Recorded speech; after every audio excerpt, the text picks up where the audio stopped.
The old, familiar riche in his shoulders had been a constant companion for months, a physical manifestation of the mental clutter that had choked his artistic output. The city, once a vibrant muse, had become a suffocating blanket of noise and expectation. Protagonist needed to escape, to find a silence so profound it would echo with new ideas, new shapes, new colors. That's why Blackwood Manor, despite its reputation, felt less like a burden and more like a desperate final canvas. An inheritance, the solicitor had called it, delivered with a grimace that spoke volumes about the property's less than charming history. The drive had been interminable. Paved roads gave way to cracked asphalt, then to a gravel track swallowed by encroaching weeds.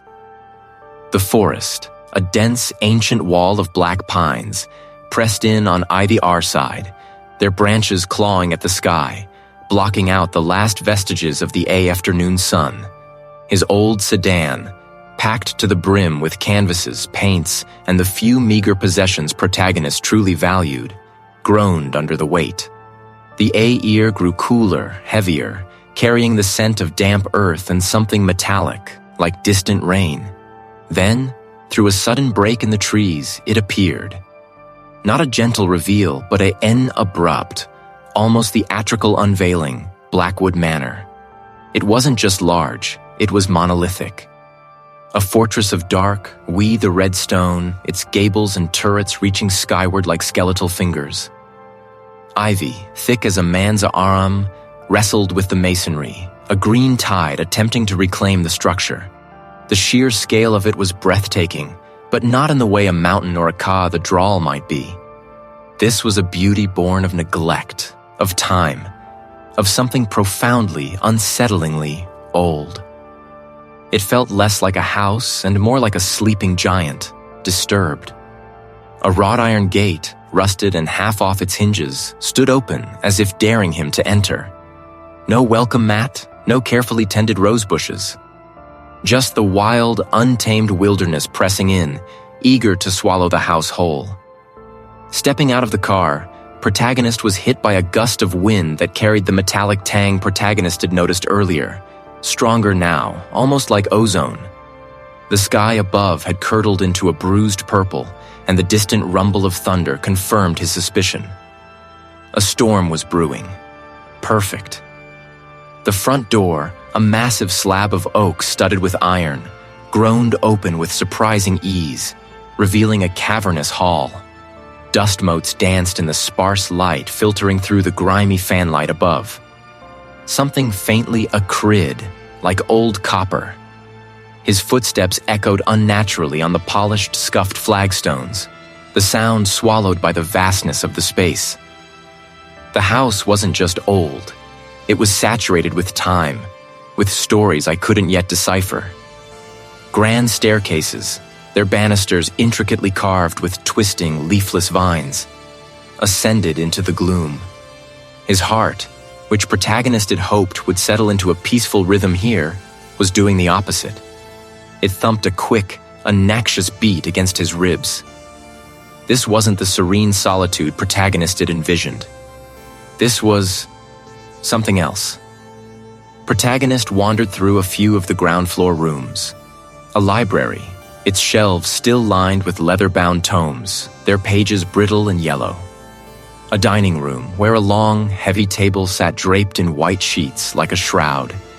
Each room was a tableau of suspended animation, a life abruptly halted. The silence was absolute, yet it wasn't empty. It felt pregnant with unspoken things, with a subtle pressure that made the hairs on my arms prickle. As the first fat drops of rain began to lash against the windows, I found myself in what appeared to be a master bedroom, looking out over the overgrown grounds. The view was expansive, stretching beyond the immediate forest to a distant, rugged coastline. The sky was now a swirling vortex of black and gray, and lightning spiderwebbed across the horizon.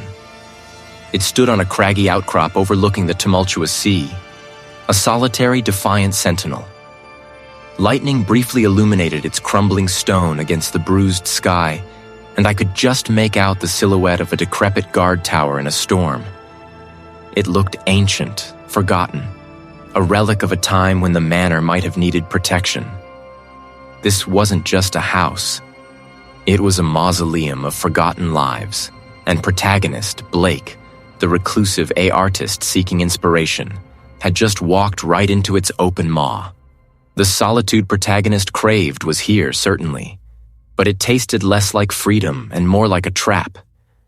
Found a silence so profound that it might finally clear the cobwebs from his mind.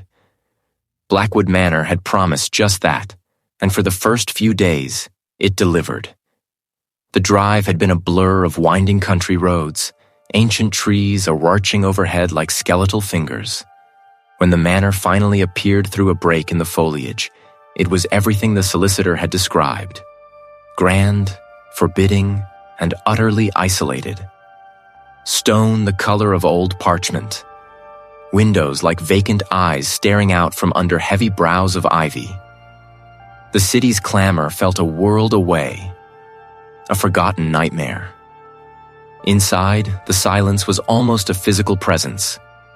A heavy blanket that muffled even his own footsteps on the wide, creaking floorboards. Dust motes danced in the sparse shafts of sunlight that pierced the grimy windows, illuminating the faded grandeur of a bygone era. Protagonist spent the first few days simply existing, unpacking his art supplies, arranging canvases, and trying to absorb the sheer enormity of the place. His studio, a cavernous room on the second floor with a tall, north-facing window, felt perfect. The light was consistent, soft, and promised endless possibilities. Protagonist was determined. This was his fresh start. Then came the sounds. It started subtly, a barely perceptible shift in the house's ancient breathing. One afternoon, while Protagonist was sketching the intricate carvings on a mantelpiece, a low thud echoed from somewhere below. It wasn't sharp, not violent, more like something heavy settling into place, or perhaps a large book dropping from a shelf. I paused, pencil hovering. The house was vast, and old houses made noises. That was simply a fact. Wind sometimes found its way into drafty corners, timbers shifted, old pipes groaned. I dismissed it, attributing it to the manor's natural organic symphony of a G. But a prickle, faint as a moth's wing, touched the back of my neck. A few days later, the disturbances grew a little more personal. I'd been working on a new abstract piece, a swirl of deep blues and greens, and had carefully laid my favorite filbert brush on the corner of my palette. I turned to grab a tube of cadmium yellow, and when I looked back, the brush was gone. My eyes scanned the table, then the floor. Nothing. I distinctly remembered placing it there, the bristles still damp with paint. Annoyed, I rummaged through my brush pot, pulling out a similar one. It was only later, hours later, when I was cleaning up for the evening, that I found the filbert. It was tucked neatly, almost deliberately, inside an empty coffee mug on a different table, one I hadn't used all day. Protagonist stared at it, a frown creasing his brow. Had Protagonist done that? Had Protagonist, in some creative fugue, unconsciously moved it? His memory felt sharp, yet the evidence contradicted it. Protagonist shook his head, blaming fatigue. The isolation was getting to him, making him absent-minded. The shadows were next. They were the most elusive, the most frustrating because they offered no solid proof, only fleeting impressions. Protagonist would be walking down the long, dimly lit hallway, and just at the edge of his peripheral vision, a movement would register.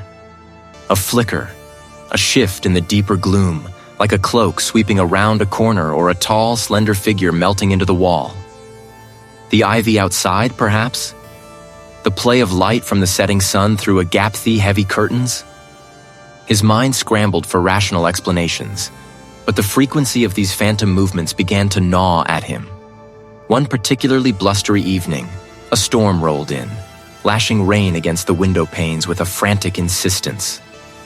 The wind howled, a mournful, hungry sound that seemed to snake its way through every crack and crevice of Blackwood Manor. Protagonist found myself drawn to the oldest part of the estate, a crumbling section housing a decrepit guard tower in a storm. The tower stood apart from the main house, a squat, moss-covered sentinel, its upper levels partially collapsed. Protagonist thought it might offer a unique perspective, a different kind of quiet amidst the tempest. The wind shrieked through the broken windows higher up, a banshee wail. Protagonist reached a small, relatively intact chamber near the top, its single window overlooking a churning sea of trees. The storm raged outside, a symphony of chaos. Protagonist leaned against the cold stone, trying to sketch the furious dance-theme branches. That's when Protagonist heard it. A dry, rustling sound, like parchment being gently scuffed directly behind him. It wasn't words, not intelligible, just a breathy, ancient-sounding exhalation that seemed to curl around my ear. My spine went rigid. Every hair on my arms stood on end. I spun around, blood surged against my ribs, convinced something was there. The small chamber was empty. I stood there trembling for a long moment, my rational mind grappling with the impossible. The guard tower was completely isolated, the storm too fierce for a nigh one to be out, let alone inside with me. My breathing irregular.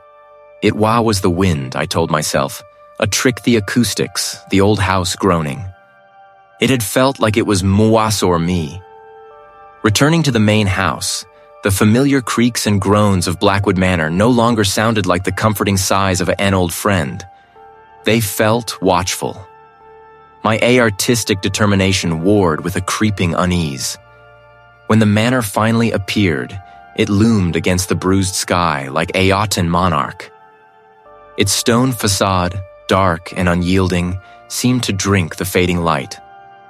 I remember a sense of quiet triumph, a deep breath taken in the Crythiol air. This was it.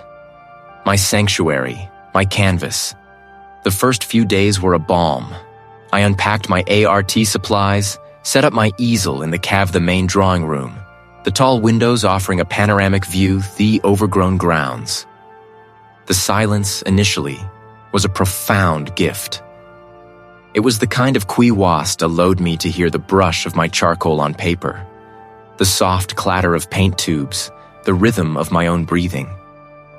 It had textures, depths, and sometimes a peculiar resonance. It began subtly. I'd pause, charcoal poised, listening, but it would vanish, leaving only the deep, heavy stillness, the old house.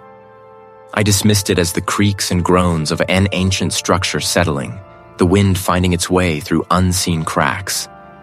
An old house, after a LL, had a right to its noises. Then the visual distortions started.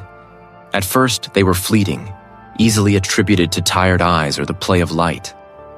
The ornate patterns on the wallpaper in the dining room, a faded tapestry of ivy and roses, sometimes seemed to writhe, the tendrils slowly extending, curling inwards, before solidifying again. I'd blink, rub my eyes, and the pattern would be still, innocently static. My determination, however, was a stubborn thing. I'd come here for inspiration, for clarity, and I wouldn't let a few optical illusions derail me. One afternoon, I was sketching the intricate carvings on the mantelpiece, my focus absolute. The AIR in the room, type the cool, grew heavy, almost viscous. The light from the window, which had been a clear, silvery gray, began to shift. It wasn't dimming, not exactly, but the quality of it changed, as if Protagonist were looking through water. The colors of his charcoal, the white paper, even his own skin, took on an unnatural, sickly yellow tint. His fingers, usually steady, felt clumsy. A line. A low thrum started, not in the A ear, but ithi, vibrating through his bones, a deep, unsettling hum that resonated with the very foundation, the house. Protagonist pressed his palms to his ears, but the sound was internal, a pressure behind his eyes. Protagonist dropped his charcoal stick, the sharp click on the polished floor echoing unnaturally loud in the distorted quiet. There wasn't just my eyes playing tricks. This was the house itself, or something within it. Pressing in, I tried to paint, to lose myself in the familiar motion, that the canvas seemed to mock me. The colors I mixed would shift on the palette. A rich ochre bleeding into a N unsettlide. A deep blue shimmering with a N unnatural green hue. My brushstrokes felt disconnected, as if my hand wasn't entirely his own.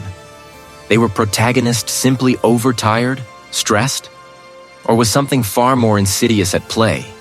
The feeling of being watched intensified. It wasn't a sudden, sharp sensation, but a slow, creeping awareness, like a spider weave an invisible web around me. I'd catch myself holding my breath, straining to hear something, a nigh-thing, that would confirm or deny the presence I felt. One particularly violent storm rolled in, rattling the ancient window panes like dry bones. Rain lashed against the glass, blurring the world outside into a watercolor of greens and grays. I felt an inexplicable, desperate urge to escape the Amenta confined house, to find a vantage point, a place where I could breathe. Driven by an impulse I couldn't explain, Protagonist grabbed a NVI oil lamp and ventured out into the tempest. The wind tore at his clothes, whipping his hair across his face, and the rain was an icy assault. His gaze was fixed on the silhouetted old structure at the far end, the grounds, a relic thean earlier a G. It was a pilgrimage born of a desperate nento gain some perspective. Was perspectia that wasn't filtered through the increasingly warped lens of Blackwood Manor. I reached it finally, a skeletal sentinel against the raging sky, the decrepit guard tower in a storm. Its stone was slick with rain, its narrow, arched windows like vacant eyes. The door, heavy with rust, groaned open with a sound like a dying sigh as I pew-sensed it. I climbed the winding, treacherous stone steps, each creak of my boots on the crumbling masonry swallowed by the roar of the wind outside. As I ascended, the interior of the tower seemed to stretch and distort around me, the walls leaning inwards, the steps themselves seeming to shift beneath my weight. Reaching the top, I peered out through a narrow, unglazed opening. The world was a maelstrom of wind and rain, the ancient trees thrashing like tormented spirits. And Theowit, or thought I did. Not in the landscape, but in the very fabric Theis the self, in the swathe grey mass beyond the tower. A form the and indistinct seemed to coalesce within the tempest, like a fleeting, monstrous face against a window pane, its features shifting, reforming, dissolving. It was an impossible sight. A trick the light and the storm, I told myself. But the sheer scale in F was profound waes, seized me. My mind, usually so precise, so capable of discerning truth from illusion, felt like a shattered mirror, reflecting on agments of a terrifying reality. I was losing my grip. This wasn't just a house. It was a predator, and my perceptions, my very sanity, were its prey. To initial triumph, that quiet sense wastery I felt upon Blackwood Manor. Well, it didn't last long, not really. The first few days were a blur of unpacking boxes I barely remembered packing, and trying to impose some semblance of order on a house that seemed to accocatively resist it. Every room I entered felt like an intrusion. Every floorboard a different lament, and the ear, even after I ired Theto, carried a persistent scent of damp stone and something else. Something dry and ancient, like forgotten paper and dust that had settled for a century. I told myself this was my sanctuary, my canvas, but the truth was, it was already starting to feel like a cage. My rtistic drive, usual elentless current, had stalled. The light hue was different, heavier, and my brushes felt leaden in my hand. I found myself wandering, not exploring with curiosity, but pacing with a growing unease. One afternoon, a storm rolled in. Sudden and Vicia stood by a tall, arched window on the second floor, watching the world outside dissolve into a gray-green blur. Through the downpour, I could just make out the decrepit guard tower and a storm-thumbling sentinel on a distant rise. Its silhouette stark against the bruised sky, looking like a skeletal finger pointing at Theans. It was a rem-thereted Itherin there his place held. The Hothato respond to the Weawas, groaning louder, seeg deeper into its foundations. Or maybe it threat me, finally starting to hear it. I kept catching glimpses of things in my peripheratoa shadow darting across Wasway. A flicker of movement at the edge. The vast ornate mirrors that lined the main hall. Just my own reflection, looking progressively more tired, more drawn. I'd tell myself it was the old house, the fading light, my own overactive imagination. Artists, after LL, were prone to such things. But the feeling was sisted, a cold, insistent whisper at the back of my mind. I decided I needed a distraction, something concrete to anchor me. I thought about the manor's history, the generations of his family who had lived and died within these walls. Maybe there was an old library, a study where Protagonist could find some records, some tangible link to the past that wasn't just a sceneling sensation. Dust motes danced in Thar's light filtering through grimy windows. The rooms were mostly empty, save the few shrouded pieces of furniture like ghosts waiting for their turn to speak. Finally, I pushed open a heavy, unyielding door at the very end, the corridor. It gave way with a groan that echoed the storm outside. This room was clearly an old study. A Emma oak desk dominated the center, buried under layers of dust. Shelves lined the walls, filled with leather-end tomes, their spines cracked and faded. A thick woven rug lay curled at the edges, its once vibrant patterns obscured by grime. I started to methodically clear the wiping away decades of neglect with an old cloth I'd brought. As I ran my hand along the underside, the desk's top A, my fingers brushed against something rough, uneven. And wood. There, tucked away in a cleverly concealed recess, was a small, crudely fashioned wooden box. It was unvarnished, almost primitive, and felt surprisingly heavy. This wasn't just a drawer. It was a secret compartment. His fingers fumbled with a clasp, was stiff with a G. It finally gave way with a soft click, and Protagonist lifted the elwasidatal amongst dried, crumalia hat might once have been pressed flowers, lay a single, leaf there journal. The paper within was brittle, browned at the edges, and filled with elegant looping script that had faded to sepia.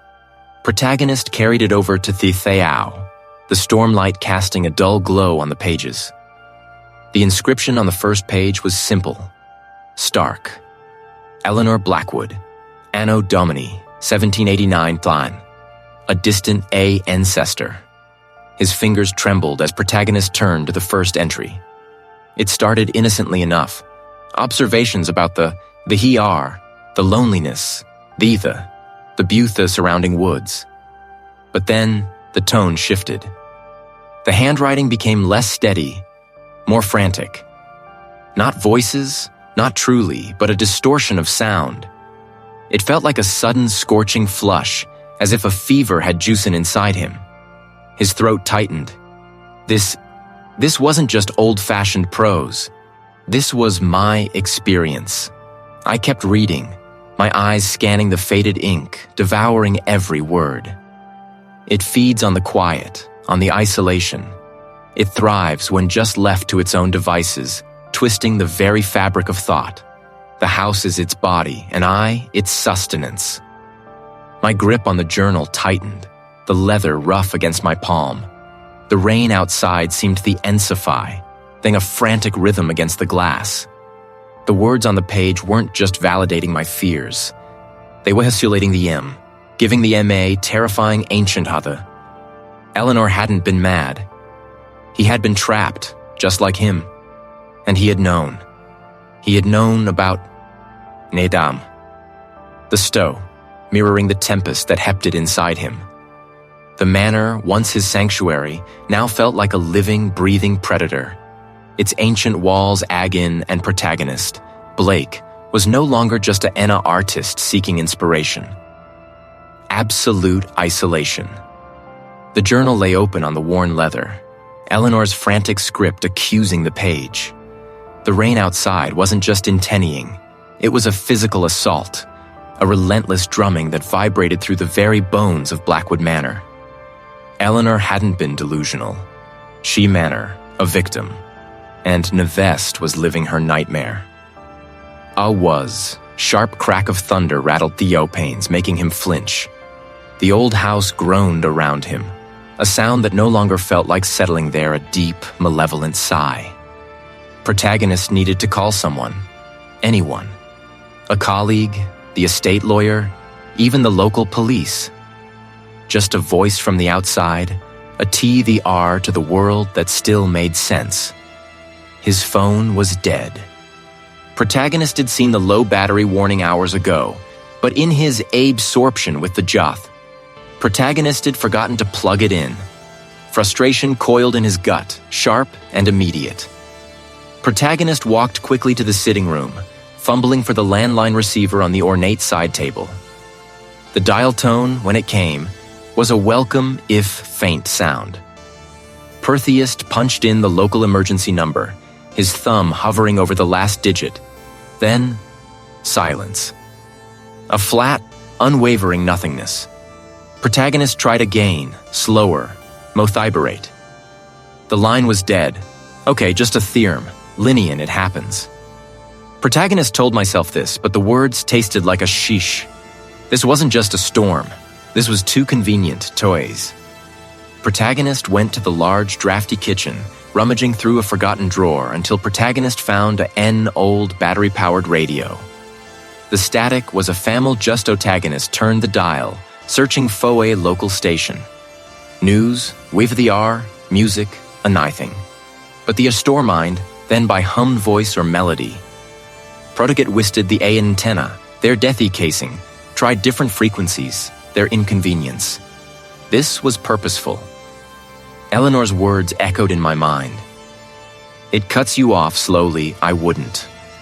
My determination, though frayed at the edges, still held. If I couldn't call out, Protagon would drive just storm was ragin'. His old SUV was built for rough the orthogonist to get to town was working phone and figure out what to do. Grabbing his heavy rain slicker and alight, Protagonist headed for Therer. Each gust felt like a physical shove, trying to thoride. The rain was edge sheet, blurring the world into a canvas of gray and black. The drive was slow, agonizing. The unpaved road was already a muddy trench, the tires slipping and sliding.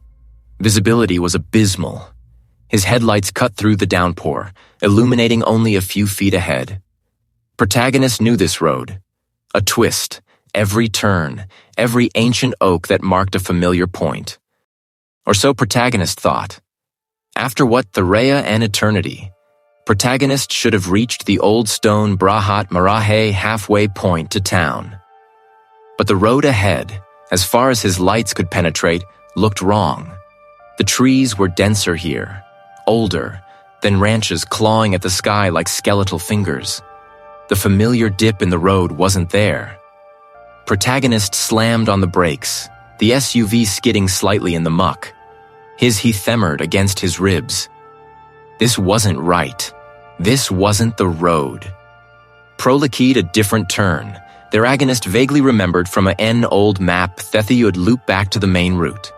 But each turn led to a no the R, indistinguishable stretch of mud and ancient trees. Each one feeling less familiar the he last. It was like driving the amaze Crafton from his own disorientation. Then, through a momentary thinning, the rain, prowasentu it. Thwasn't guard tower in a storm. It was a landmark, yes, but one Protagonist hadn't expected to see from this angle, or taught. It was much closer to what should have been if Protagonist were heading away from the manor. It was almost as if Protagonist had driven in a vast, unknowable circle. A desperate hope, thin and froise, sparked within him. The tower was tall. Maybe, Protagonist could get a signal frost-stormed, or at least get a better view.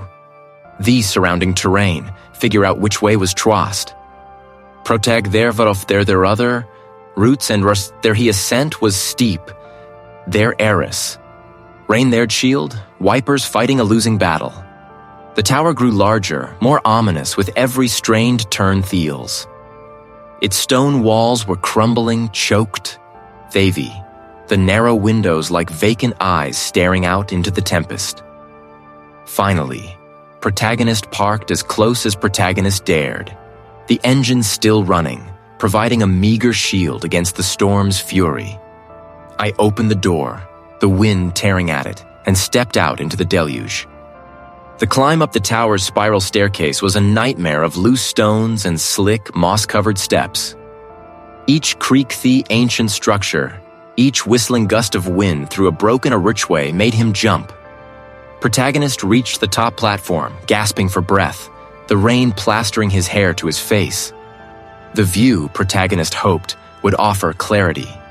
It offered a despair. Pitha pulled out his pagain, even though Protagonist knew it was dead, held it up, a foolish, desperate gesture. Not even a flicker of life. The realization hit him with the force of a physical blow. It wasn't just the storm. It wasn't just bad luck. The entity wasn't just in the house. It was around the house. It had twisted the very landscape, manipulated my perception, was the familiar road into an impossible labyrinth. I wasn't cut off by chance. Protagonist was actively, deathel-just trapped. Thwas just row the broken battle-just decrepit guard tower, a sound that mimicked 1,000 voices screw as the manor wasn't just a house, it was a cage. And I was its occupant. Grabbing the heavy A-ringed Kehausi hall table, Athaus felt strangely colder than usual, almost damp storm. I pulled on my thickest coat, Thea with the waxed canvas that shed rain like a duck. I moved with purpose, just thudding again, there an oak floor bohe front door. The thetha gao asm pull enough. I remembered the layout of Blackwood Manor, clear layery twist and turn, every creak and wind-eyed menorah, mapping it in my mind, sketching its angles. The main hall, then the D Thereo, the gantrance, then the heavy oak front door itself. But as I rounded the corner into what should have been their cold, prickling sensation crawl their spine, the space felt worther. My internal compass spun. This wasn't the main hall. A wave of nausea washed. I stopped, gripping the cold stone, the wall. No, this was impossible. I'd just come from the study, directly across from the main hall. How could I have ended up here? I took a deep, shuddering breath, trying to steady myself. My mind must be playing tricks. The isolation, the lack of sleep, that they're getting to me. There was no door, just a wall. Panic, a sharp, icy splinter pierced through my resolve. I pressed my palm against the wood, searching for a seam, a handle, a nigh thing, was like a N organic part wasn't, as if it had always been there. Just a wall. I felt a tremor raft the floor beneath my feet. A subtle vibration mainsent the storm. It was the house, breathing. Protagonist pressed on, forcing myself forward, his boots eerily in the elongated pacin. His eyes darted from Smainide. Protagonist reached what Protagonist thought was the end the passage, expecting a no the R turn, a no the R familiar doorway. Instead, a heavy iron bower, one Protagonist had never then before, loomed the. It wowsened to the stone, scarred with a G, its surface ruger pitted. A R handle, shaped like a fang thought it out. His hand trembled as Protagonist reached out. Protagonist Aya blowlekenst his ribs. This wasn't right. None of this was right. Protagonist closed his eyes, squeezing the M shut. There is set his vision, his mind. This is Blastermore. You know this house. Wasagonist opened the M again. The Pasmanoraire, the strange door still before him. But now, in the faint light, Protagonist noticed something else. Carved into the stone above the door, almost too faded to see, were symbols Protagonist didn't recognize, intricate and disturbing, like tangled roots or desiccated veins. A sudden Jawasund echoed through the house, a heavy thieping groan, like stone grinding against stone, coming from somewhere deep within. It felt as wasn't foundations. The manor were shifting, rearranging themselves. Protagonist spun around, disoriented. The passage behind him was now even longer, stretching into an inky blackness that seemed to swallow the gaslight's feeble glow. My SUV. I needed to get to my SUV. Forget the front door. There had to be a know-the-R way out, a window, a back exit. I stumbled back, away from the ominous iron door, and blindly pushed against what felt like a wall. It gave way with house-surprising creak, then odd and familiar pantry or a Storiger set, but a winding staircase, spiraling upwards into impenetrable gloom. Desperation clawed at me upwards. Maybe an rtistic window. I scrambled up the steps, my boots slipping on the slick, dust-covered wood. I pushed through what Feminor Haycine curtain of cobwebs and dust, emerging onto a small, circular landing. Before me, a round grilled window, framed in rotted wood, offered a glimpse. The outside. I peered through the grimy glass, my breath fogging. To his storm was a furious maelstrom, rain lashing horizontally, wind tearing at unseen trees. There, impossibly close, looming through the swirling gray, stood the pit guard tower in a storm. It was ancient, crumbling stone, half devoured by ivy and neglect, its pointed roof gapped and liked, its narrow slits like vacant eyes. I'd never seen it before. It wathen the property it couldn't be. My mind there protest. This wather his was profoundly, sickeningly wrong. I stared, my face inches from the glass, trying to reconcile the able image with reality. The tower was real. Its brothel form was undeniable against light sky, and it seemed to be observing me. A faint, almost imperceptible red glow pulsed from one of its wasn't-endow slits. Athur the heart the tempest. The house around me storm again. A deep, resonant sound that vibrated through the floss storm into my teeth. It felt like a living thing, wasning its Wasaki towerm's toe. My hands flew to my head, pressing against my trying to hold methethering thoughts together. The world out there lie. A hallucination. Yet it was so. The really convithere were their Blackwood Manor? Or had the house become something else entirely? There menor twisting and turning with mire panic there'nt that. Protagonist were there ept, and the entity, Protagonist's house as savoring every moment of his unraveling. The heavy iron-ringed keys felt cold and substantial in his palm. A thetot the swirling unease in the house. That was Waslan. Get in, drive, don't look back. The storm outside was airing beast, thround heats of rain against the windows, making gold glass rattle in its frames, just in care. It was just we the R. The thing in the house, the thing that had been twisting my memory houses spearing into likes, that the real storm. I pulled thickest coat, the one with the frayed cuffs, and snatched up my phone. Useless, but a familiar weight.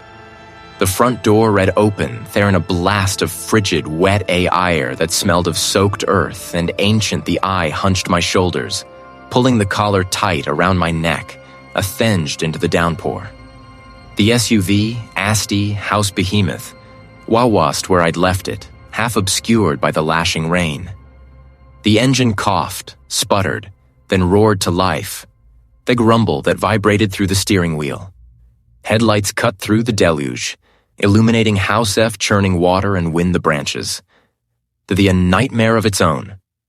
Old Assess Road, usually just a bumpy track, had become a slick, muddy river. My tires spun, the vest storm-tailed, and I gripped the wheel until my knuckles ached, my eyes straining against the limited visibility. Trees, black skeletal fingers, clawed at the sky, their branches thrashing. The world outside the windshield was a blurry, distorted canvas of gray and black. I pushed on, my jaw clenched, focused on the hina beam of light ahead, on the promise of the road, the beyond this treacherous path. But the paved road, never the or perhaps it did, But it was twisted. Warped a landmark, rounded stone bridge, the lenient there appeared. Instead, the road, if you could still call it that, veered sharply, becoming narrower, more overgrown, the asphalt crumbling into forgotten dirt. I should have reached the main road by now. The GPS on my phone, still displaying no signal, mocked my desperation. Then, through odd and violent crack of lightning, I saw it. It loomed out of the swast and rain, an impossible skeletal finger pointing at the Bruaski-Thuard Tower in a storm. I had never seen it before. It wasn't on a Niofold Maps the estate, in the hand-drawn ones I'd found in the library. Yet that was undeniable and utterly in its sudden, unexpected presence. My foot instinctively slammed the brake. The SUV skidded, hydroplaning for a sickening moment before grinding to a halt, its he-nights illuminating the tower's base, where a massive rotting wooden door sagged inward, invitingly ajar. The storm seemed to howl at this structure. A western wind itself was trying to warn him away. Every instinct screamed at him to reverse, to turn a roa to get back to the familiar horrors of the house rather than face this new, inexplosion. It was like a dream logic, where you know something is wrong, but you can't help but follow the storm out before you. They were the entity guiding him here? Trapmain, was it some forgotten part of the estate? Thek of a NA ancestor's paranoia? Raganist Kithehi engine? The wind tore at his Kogart's Natawer, but Protagoa fought against it, ambling towards the tower. The massive wooden door groaned on rust hinges as Protagonist pushed it further open. His flashlight beam cut through Theria spiral staircase, its stone steps worn whiffing the Sether upwards into the Intheriling. Prot the rurted to climb. It felt as if Protagonin was descending into a vacuum. Rather hath. There more, the Air seemed to press in on him, making it hard to their sound. Not a sound exactly, but their und. A low resround hum that vibrata the stone to his very bone thetago storm. What must have beer top level. The roof was gone around us, leaving jagged holes open to the storm, but the chamber itself was mosan-tacked, a circular room with narrow, slit-like windows looking out onto the tempest. The thrumming intensified here, filling the space, vibrating the ire. And then Paganist saw it. Or Ra the R, Protagonist felt it, perceived Ia off the Corntha vision, through the very fabric of his sanity. It wasn't a solid thee, not a creature of two in name. It hung in thwind of the room, nothing touching the floor or the sea expanding and contracting with each, the Trisonantha, not physical movement, but a shifting, a Circean of tower impossible angles. They weren't just touching the ear, they were touching. His thoughts, his memories, probing, sifting. A wave of Despeth Ound it nearly buckled his knees, washed over him. It wasn't my despair, it's there, ancient and fathomless, but it saw it wasn't unto mine to feed on it. It wanted me to unravel, to surrender. And a mouth, not a mouth, toe, and teeth, but a vast maw that seemed to drink the light, the irir, very hopeam the world. It were eardider, not of the body, but hehi soul, a theti that had existed for eons, feeding thou and fear it cultivated hearts of those it trapped. The thrumming intensified, pressing in, then scream of hunger. I could feel my own mind beginning to fray, wasnence of my perstormering. It was waiting game to break, to give in, to become a no the ar wisir wasanshin terrible existence. I was trapped out by walls, but by something far more insidious, something that twisted reality itself to its will. And it was hungry. Irm outside was a roarithist and rowing sheets of rain against the windows, making gold gull their frike every cover, a chaotic symphony to mask my desperate flight. Determination, a brittle, sharp thing addled in my gut. I wasn't going to let this place, this thing, consume him like it had the Rs. Protagonist clutched the keys, the metal digging into his skin. A small, welcome pain. Hwasething stuttered in his chest, a sharp, cold intake. The hallway eared before him, a familiar path to the front door, or what should be the front door. Protagonist theved with a sudden, urgent purpose, each step thud and wash ancient floorboards. As Protagonist rounded the corner leading to the grand staircase, a flicktog caught his eye. The portrait of the Founda Nthi, usually grim and stern, seemed to shift. Protagonist shook odd, dismissing it. Huarves. But then the Irif. It seemed. Longer world. The banister, usually smooth beneath his palm, felt rough, almost splintered in places it shouldn't be. I gripped it tighter, my knuckles white. At the bothy here, the main verily opened directly to the heavy oak front door. There was no door. Femmered against my ribs, a frantic drumbeat against the rising tide of panic. No. The hall behind me had twisted too. My voice sounded thin, reedy, utterly unconvincing. I tried the wall, pressing my palms against the cool, unforgiving surface. It was dormant, impossible. I backed away slowly, my eyes darting around. I tried to know the R path, veering theds where the Notherhood have been. The corridor Lakeo stretch, growing narrower with each step, the walls closing in, their peeling wallpaper-thickening faded scenes of forgotten hunts that now seemed to writhe and shift in my peripheral vision. Suddenly, the corrid there into a vast sur chamber. My gaze swept across the crumbling masonry, the skeletal remains of wooden beams, and the jagged, broken windows. It was a decrepit guard tower in a storm, somehow transplanted directly into the heart of Blackwood Manor. The air here was thick with the tang of decay and weewas, and the floor under my feet was uneven, littered with rubble-minorike loose, gritty earth. This was talk of the light, or hithination. This was real. This was the entity mocking him, showing him the true extent of its power. Protagonist was inside-thide the house. Inside its entherotagonist stumbled back, tripping a loose stone. His hand scraped against a damp, mossy wall. The toir, impossibly, was still the manor. The walls, Thotha felt like the same main tone of the house. The staged outside, but it a luswazed inside, this impossible space, funneling wind and rain through the broken structure. Protagonist scrambled forward, desperate, Arieth coming agged gasps. Protagonist had to find a way out. This couldn't be the end. Around, through the dust and debris, my feet sliding on the slick, wet floor. The tower seemed to spin around storm. Perhaps I was spinning. The flashes of lightning beto frequent, illumina wasiting guasoff impossible architecture. A staircase leading nowhere, a door set high in a wall, too small for a perthidoing out onto a swirling vortex of blackness that definitely wasn't guard-orled. Protaga towered into a no-tinal, Jassie's shoulder I was yielding. Protagonist pounded on it with his F-no to thertile gesture. "Let me out," his voice raw, cracking. The wind snatched the words, tearing the M apart. Protagonist tried to know the R direction house through a collapsing archway.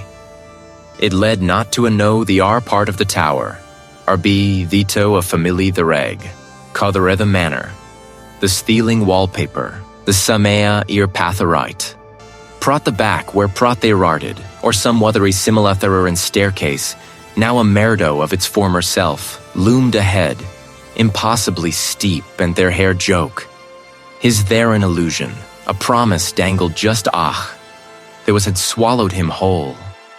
That the there malevolent tower its web so thoroughly that their reality was unraveling.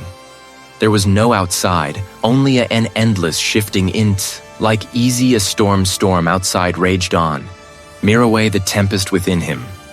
A tempest o' air that threatened to drown him completely. The storm outside was a roaring beast, throwing sheets of rain against the windows, marounded glass rattle in its sills, a insistent ratuimor that vibrated through the floorboards.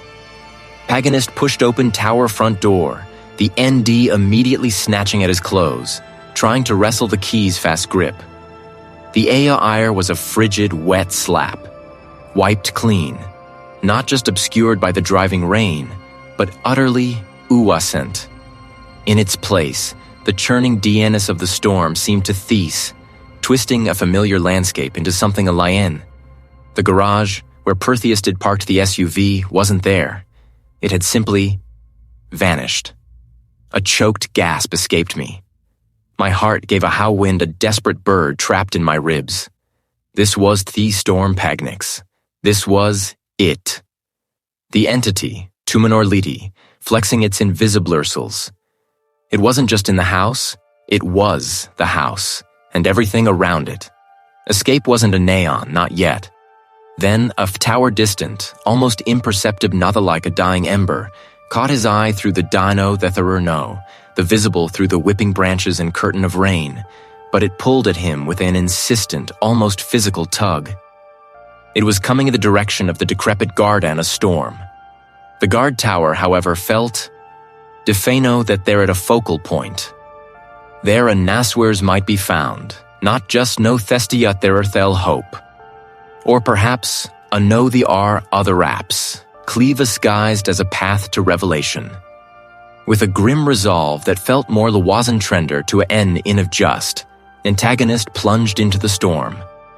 Rain lashed his face, stinging his eyes. Plaster, there was a battle against the storm, against the risinga that they read to thereim. The ground beneath Hizer was Sloanwad. Hidden roots, grasping storm was the guard tower loomed larger as Protagonist, a Paproa Chea Skeleto reach-in house, bruised Shausuwind on a clear day. Nois salted by the tempest, it seemed to actively groan, its ancient stones weeping water, its timbers creaking like the bones of some colossa wasantast. Foolish Blake, Protagonist muttered to myself, his voice swallowing the echoing emptiness. Utto Protagonist climbed. Each step was a gam storm outsider his weight, a IRS catching at his shoes, storm Protagother chamber. It was small, circular, with narrow slits for storm that offered no view but the raging, blurred chaos of the storm. The chamb, the empty, save for a single waist-high stone plinth in the center. Its rounce was scarred, pitted, almost storm-muda places, as if by countless hands. His heart sank. They were this it? A dead end? A no the are cruel trick. But then Huasi drifted to the wall behind their even stour rest of the Tau toinly smooth a most effect. Protagonist ran his hand at it, feeling a faint seam, vein crack that shouldn't be there. It was Thural. It was a door, a hidden door. Protagonist pressed along the seam, feeling for a latch, a lever. Fershin flared, hot and sharp. Protagonist pushed, the his Theoit, but the main stubbornly unmawas. Then, his fingers brushed against a smethession on the plinth itself, almost hidden by centuries of grime. It was a depression, Petherang small and round. His hand instinctively went to his pocket, to the heavy iron there's largest key with its orn tower surthered, fit Nectal the Thetherin. As Protagonist stormlow, grinding rumble echoed through the tower. Decrepit guard off the wall slowly, Agthegli, began to pivot inwards, revealing a narrow claustrophobia wasn't be there barely leif nof to stand in. On a small, rough-hewn shelf, nestled amidst crumbwa sorter, lay a there-bound book. It's no thee, it's theric and yellowed, altha there G. His fingers shook as Protagonist reached for it. The lar wathareed his touch. Protagonist opened it carefully, the ancient binding protesting with a soft crack. The script inside wasn't Yua's, nor an NI language I recognized, but it was a Sikh ode by crude, disturbing illustrations. Stick figures, some exaggerated, elongated limbs, the res canto their hisarawa by stare in decipherable patterns. It was less a book and more a ledger of horrors. My eyes scanny pages, searching for a nigh thing, a nigh pattern. Then I saw it. A series of symbols, repeated of Stormer, always accompanying the images of figures in torment. And beneath one particularly grew a drawing, a single, clear, elegant sketch of Blackwood Manor itself, with the guard tower prominently depicted. Underneath it, in a much clearer hand, a single line in Latin, scrawled almost as an afterthought. Sman orta verulus verba solvere potest. Blood alone, that only words can unbind it. The entity wasn't just sustained by fear. It required a specific kind of offering. And the defeated by physical fawasuit by a counter, the verbal incantation. A way to sever the tie. The following pages, filled with more symbols and what looked like a CI of cushions, ainly made a terrifawasp sense. It was a ritual, a binding, and a reversal. The sweet, cloying smell in the alcove intensified, making my head swim. A low, resonant hum began to vibrate through the aplinth, through the very floor beneath my feet. It knew. It Nihatharit's secret. The ear grew heavy, thick with an unseen presence, pressing down on me, trying to force the knowledge out of my mind. Blood alone feeds it. Only words can unbind it. The tower horrifying ancient thew, finally mine. And with it, a sliver of hope, charjustrous as a shard of glass. I had found Protagonist, had to Surthereg enough to use it. The brittle-out pages felt like a living thing in my trembling hand, the ink bleeding theely in places. A testament to the passage of untold Yealud alone feeds it, and only words can unbind it. The phrase echoed in my mind, a mantra and near warning. I had Fawa counter-ritual, Tharbal Inquison. It was a gamble, a desperate, terrifying hope, but it was a L I had left. My fear was a gnawing Protagonist it. Knolled, hard knot of resolve had solidified. I would face it. I will end it. The manor groaned around me, a symphony of decay and unseen forces. Dust motes danced in the sliver's own light that pierced the grimy windows. Ill tower the swirling current, the thing far more sinister than mere ear. The very ear felt thick, with the entity's presence, like breathing through wet wool. Every shadow seemed to wry every creak of the ancient timbers dead like a whispered threat. The grand theory, once and in the sweep of Polisthew twisted at an unnatural angle, its banisters splintered like broken bones. Protagonist didn't recognize the house I had inherited, not a nigh more. It waving, breathing mare, and I was trappeyed its lungs. I moved through the distaway corridors, a ghost in my own housages clutched so tightly my knuckles a ched. Wastination was clear, though the ear was a labyre of shifting walls and phantom dana. I sought the core of its domain, the place where its influenza most potent, most ancient. The Jothareg place, a watcha that had long since been forgotten, subsumed by the manor's sprawl and the entity's will. The climb felt endless, each step a cot of defiance against the crushing weight of the house's mountain-led oro, a gap in the stone. Protagonist en it.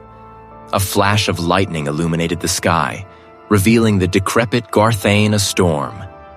It wasn't a part of the house in a nigh Cauthional sense, yet it was the house. A gaunt, skeletal finger of stone very into the raging tempest, its battlements gnawed away by centuries of wind and rain. Twasram there was a Miroa ear chaos within, a furious booming symphony of thunder and lashing rain that rattled the very foundations of Thed. This was they at Hathard, where it had watched Generatioa my ancestor succumb. I pushed through a warped, rotting doorframe, splinters tearing at my cloa chamber inside Lighthouse to the Aletha the storm's fury unted. The less a physical presence and more a manorality, a tear in my abric of Ixisa, the entity. It didn't have a form, not truly. His heart hammer around Dantic drum against his ribs. The pages in his Theltith the Protagonist took a shaky brumai, forcing my Sawasantus on the ancient script. The unfamiliar words, "You are alone.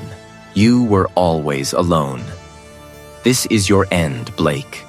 You cannot escape. The floor Betharim to unwaste the stone walls, blurring, stretching, contracting. Ad tower became a fun the he stormetha, threatening to tear him apart Toshin swam, the letters on the page dancing like drunken spectherea done.